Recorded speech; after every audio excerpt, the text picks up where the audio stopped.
All right, so today I'm going to talk about the Battle of Iwo Jima, and specifically how General Kuribashi's defense in depth system was better than anything we'd seen to this point in World War II, or anything we've talked about in the history of modern warfare up until this point. But who was General Kuribayashi?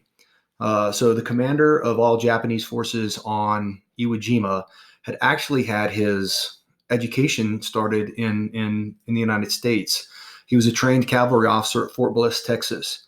And then later in his career, he was a military attaché to Canada, where he traveled extensively in the United States.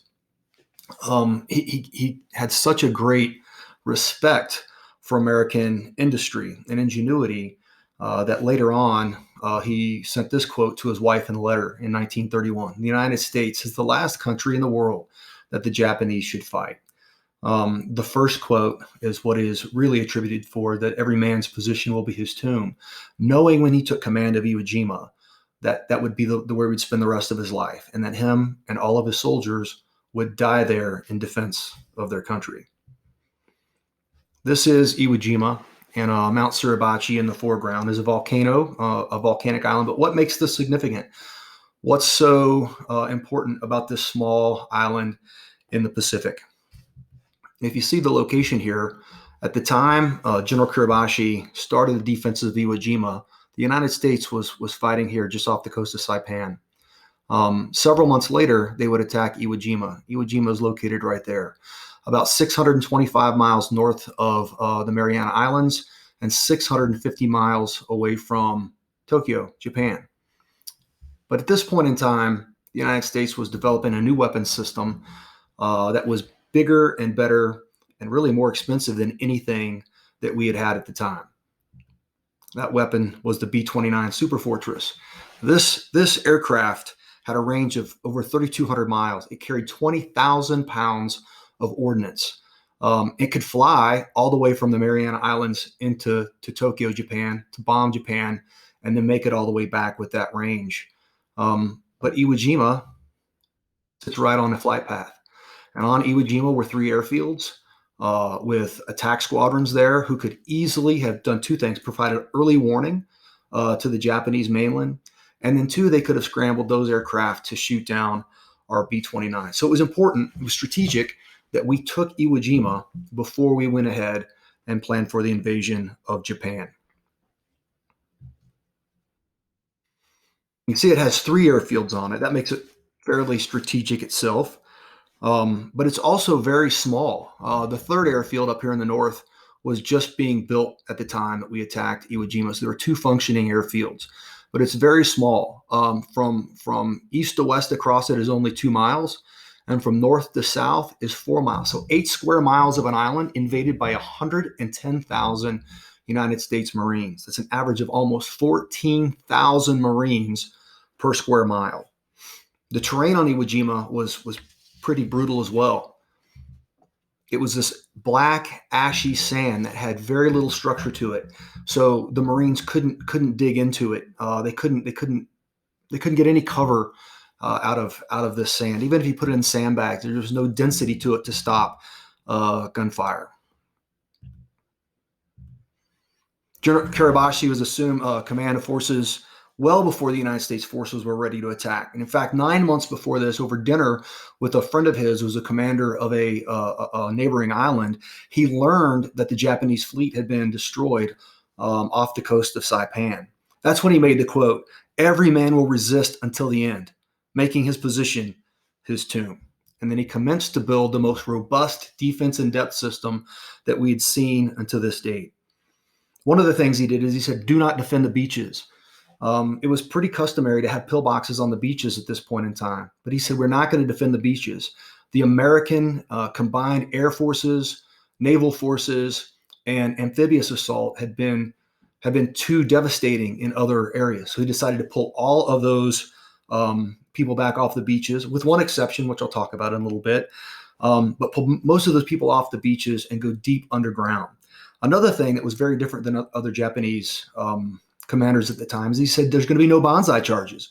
We're not going to kill ourselves to go out in one massive last charge. Instead, You will remain in your position and you will kill as many Americans as you possibly can. And his specific goal was for every one of his soldiers to kill 10 Americans and then die in place in his position. He took the entire organization underground, which was a huge, huge feat and very difficult. At 30 feet underground on Mount Suribachi, which is a volcano, the temperature was so hot that they couldn't work for any more than 5 minutes at a time. So they had to do this in shifts. He brought hundreds of Korean conscripts in to be laborers and to do a lot of this digging. He brought engineers from Japan to design a structure that would last, that would withstand bombardment. He brought in shiploads of concrete from neighboring islands. He brought in a naval construction battalion who cut down all the trees. Any scrub oak, any type of wood located on Iwo Jima was brought in to reinforce these concrete tunnels and underground tunnels and concrete bunkers. Speaking of tunnels, he built 16 miles of tunnel across the island in Mount Suribachi and in 3 other lines of defense. This schematic on the top was drawn by a Japanese POW from memory on how they designed and built those tunnels. And the one underneath, the picture underneath it is a engineer's representative as they went back in and they evaluated this. So very, very accurate. A single tunnel, the longest one, was 800 yards long with 14 different entrances. Very difficult to secure for the United States Marines. Off of these tunnels were caves and bunkers, command posts, mess halls, hospitals, all of it outfitted with food, water, ammunition, electricity, and communications. So the commanders from different smaller organizations could communicate with Lieutenant General Kuribayashi throughout the entire thing. All of this was protected by a massive concrete pillboxes on every opening. He had over 800 gun positions, machine guns, rifleman positions, and mortars. On each of the mortar positions, they painted compasses on the walls and instructions on how to fire the mortar. So during the battle, any one of his men could have come upon that and taken over that gun position and fired it. Speaking of mortars, he had 320 millimeter mortars. There were 13-inch diameter rounds, 3 times the size of any mortars in the United States, what the United States was using at that time. These large mortars increased the casualty rate higher than anything that we had experienced so far. On average, 8% of the Marines injured by mortars in Iwo Jima died of their wounds, compared with 3% of injuries that happened inside of Europe after D-Day. This brings us to D-Day. The United States attacks Iwo Jima on February 19th, 1945, after only 4 days of air and naval bombardment. The fleet had asked for 10 days, and they were granted 4 days. They come in with over 800 ships, a huge naval armada, 110,000 Marines, attacking this very small 8-square-mile island with 21,000 Japanese. The first wave lands at 08:59 in the morning. And interestingly, these landing craft that they're using are different than the landing craft we used at D-Day. You'll notice one major difference is that there are treads or tracks on the bottom of them. And these landing craft are actually swimming. They've got cups on the tread that as it moves around that track and it propels it forward. And the idea is that it would continue up the beach and get them off the beach relatively quickly. The men are located in the back instead of in the front of of a Higgins boat where the ramp would drop at the front and then the machine guns would fire. So they had a little bit of armor and a little bit of protection as they were moving through here. 3 waves get ashore before Lieutenant General Kuribayashi gives the order to attack. So, and if you'll notice, this steep slope here was so steep that the landing craft couldn't get all the way up the top, and the Marines had to exit and locate themselves right on the beachhead. So after those 3 waves arrive, there's 3,600 Marines in one location out there on the beach, all with the machine gun fire. That's when General Kuribayashi gives the order to fire. And again, you see the sand. The sand is really, really fine. That black volcanic ash, it provided very little protection. One of the Marines commented, it was like digging a hole in a barrel of wheat. You know, if you stick your hand in a barrel of wheat and you pull it out, it just fills right back in. So they couldn't get any deeper into the sand. Very small gains were made on day 1. You can see right here that on day 1, they get just to the edge of airfield number 1. And this is the area, again, where General Kuribayashi allowed there to be pillboxes. So they did have some fighting. The pillboxes were there just to defend that southern airfield on Iwo Jima, but they didn't make their rise up Mount Suribachi until the next day. And they had to do that by dismounted infantry. Amazingly, overnight, their tanks were out of fuel. The landing craft couldn't, or the landing craft couldn't get up there. So dismounted infantry Marines had to go position by position all around Mount Suribachi to secure the base perimeter and then start moving up. They did this by low crawling up to a position, either throwing a grenade, a satchel charge, or a flamethrower into it to kill the Japanese that were in there. As they got higher throughout the day, they just poured flamethrower oil down into the holes or poured gasoline down into those holes and caves and burned the Japanese out.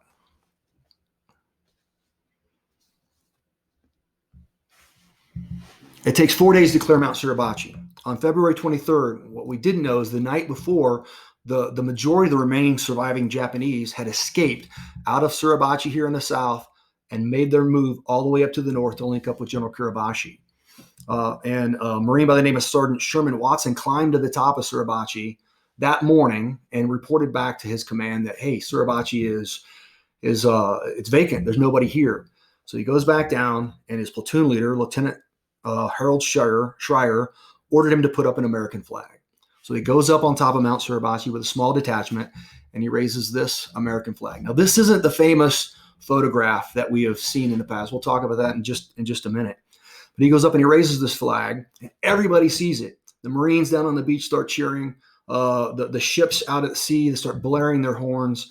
And the Japanese who were still in the area were not too happy about that. So a couple of them that were still on Suribachi come out and start throwing grenades at them. And a man by the name of James Robertson, a Marine Corps private first class, dispatches those Japanese with his Browning automatic rifle. They weren't the only ones to see it, though. Secretary of the Navy here had just made his appearance to observe operations in the Pacific. And the Secretary of the Navy was James Forstall at the time. He was observing this. He sees the flag being raised up on top of Mount Suribachi, and he says, the raising of that flag on Suribachi means the Marine Corps for the next 500 years. Everybody knew that flag was going to be famous, to include the lieutenant colonel who was in command of that battalion. And he said, we are not going to let somebody get their hands on that flag and make it a souvenir. That flag belongs to our unit. So go up and get it, bring it back down, and replace it. So that first flag was only up on top of Suribachi for a couple of hours. The second flag raising is the famous flag raising that goes up. It's this one that the Marine Corps Memorial is modeled after. And this flag actually goes back up. It's a much larger flag. It goes up and it stays at the top of Mount Suribachi for the duration of the operation. Both of these flags, incidentally, are on display at the National Museum of the Marine Corps. Well, General Kuribayashi makes his last stand several days later, way up here in the north. The Marines fight all the way across through three belts of obstacles and caves. And he makes his last stand at a gorge that was 700 yards long by about 200 yards wide. The Marines called this the Valley of Death. It was so steep in there that they couldn't use mortar support. They couldn't take tanks up in there. So again, it had to be fought position by position by Marines. And the way they did this is they went through above on the ridge lines, and they would pour gasoline and flamethrower oil down into the caves and set them on fire. And over several days, they used about 10,000 gallons of flamethrower oil through there to burn their way through. And they almost got Kuribayashi. They almost got him at two different occasions. The first time, they heard the Marines come in and they were working by candlelight. Kuribayashi kind of doused the candle. One of his soldiers threw a blanket over him, and the Marines came into the cave and turned around and left, and they didn't know anybody was in there, and he escaped. And the second time, they heard people coming, and he was able to make an escape. In fact, he was elusive for a while, and even the 3rd Marine Division commander sent him a message through a couple of Japanese prisoners of war and said, hey, it's hopeless. You need to surrender. You need to give up and save the rest of your troops. And Kuribayashi never replied to that. In fact, on March 26th, in the final gesture of honor to his country, to his nation, to himself, he conducted an attack, a surprise attack at night that killed 53 Americans and 262 Japanese were killed in that attack. It's rumored that General Kuribayashi was wounded in that attack, and then he escaped and ultimately committed suicide and was buried very deep by his soldiers. and his body to this day still haven't been found. But so what? What's the significance of Iwo Jima? Well, first of all, I think that there were heroic actions taken on both sides. Here you have 21,000 Japanese soldiers who deploy to this island and know that they're never going to come back. They know they're going to die on this island to defend their mainland. In fact, General Kuribayashi is known to have said, if we can give our families one more day of peace, our children one more day of peace, by every one of our men dying here, then it would have been worth it. The Marines, 110,000 Marines and corpsmen invade that island. They're in constant contact with the Japanese the entire time. Snipers, mortars, I said, were terrible and devastating to them. Hidden tanks into the sides of hills were constantly firing on them throughout the entire battle. We lost 6,821 men killed in action on Iwo Jima, over 19,000 wounded in action. The only place in the Pacific where our casualties are higher than the Japanese happened on Iwo Jima. The Marines got 27 Congressional Medals of Honor for valor and gallantry for their actions in Iwo Jima. But was it worth it? Was it worth the sacrifice to take this small island between, the Marianas and Japan? Well, during the course of World War II, 2,400 emergency landings were conducted by United States aircraft. One of those happened during the Battle of Iwo Jima. A B-29 had a mechanical issue, and it turned around and came back. It was the closest place. It landed. We were beyond Airfield 1 at the time. But the Japanese were constantly trying to maneuver on that and take that aircraft out. But it was repaired and was able to take off. Actions like this saved 22,000 American airmen lives during World War II. It was strategic. It was important. It is, in fact, incredibly historic for the Marine Corps and for all of America, was the Battle of Iwo Jima.